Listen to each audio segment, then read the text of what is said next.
right, let's get to our burning questions for Weber, our great friends at Weber. All the trending topics that we saw over the last couple of days, with plenty happening across the WBBL.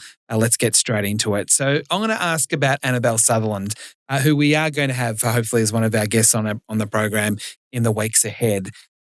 Just taking on the captaincy and what that means about it's. And I know she's sort of done it before at times and all that sort of thing, but it's this whole thing about owning the competition, owning the Melbourne Stars in a lot of ways, showing us that you are one of the best players in the competition, but also one of the best players in the world.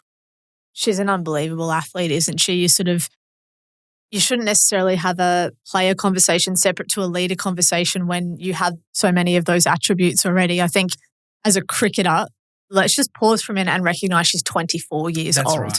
It sounds like we're talking about someone who's 35 and had a 20-year career playing for Australia. She's still chronologically so young, yet when you start looking at her rap sheet, she's got a 200 in a test match against South Africa. She scored an Ashes 100 at the MCG earlier this year. She's a Belinda Clark Award winner.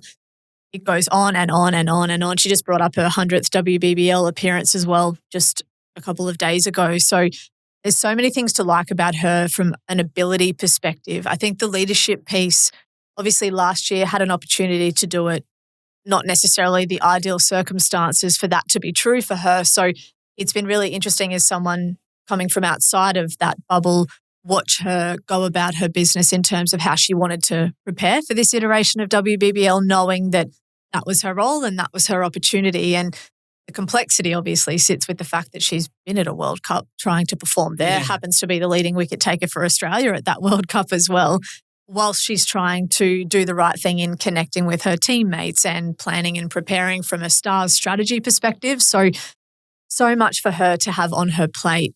So much to like about her capacity as a leader. Yeah, and that's the reason it's almost setting a bit of a challenge for Annabel is that at times it feels like, and I'd love to ask her this question, that she's almost trying too hard, the Stars, because there's almost this, I almost see it on her face, I should be dominating, I should be doing this, I should be doing that because I've done it for Australia. But sometimes it can be a bit of a challenge to actually not try too hard and just let it happen. And that's hard when you're the best player and you're the captain to just let it happen, but sometimes you've got to do that.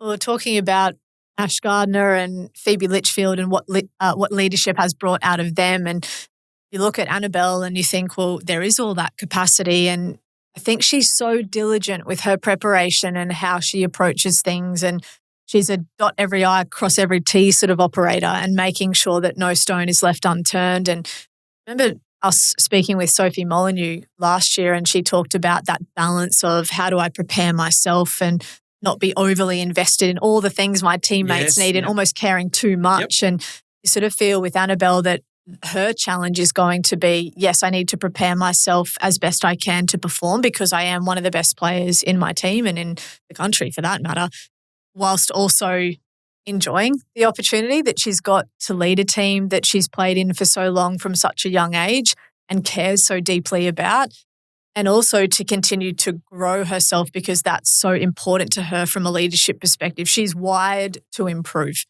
She loves the challenge of finding new ways to get better, and leadership will be no different. The only difference with that is that because there's so many humans involved in what that iteration looks like, the challenge is it's less controllable than when you're preparing just for your own performance. So I think one of the challenges there will be many as a leader of a WBBL team when you're doing it for the second time in your career is to strike that balance between getting the best out of herself, getting the best out of her team, but also enjoying the ride. Yeah, there's a bit of a brother in all of that too with him Will looking after the Victorian team is sometimes you've got to inspire, but you've also got to enjoy as well. And when you're enjoying your cricket and not trying too hard, often you play better and you can still be a great leader. So as I said, I hope we get a chance in the next couple of weeks to ask all of those questions to Annabel. Be prepared, Annabel. We've got the questions ready.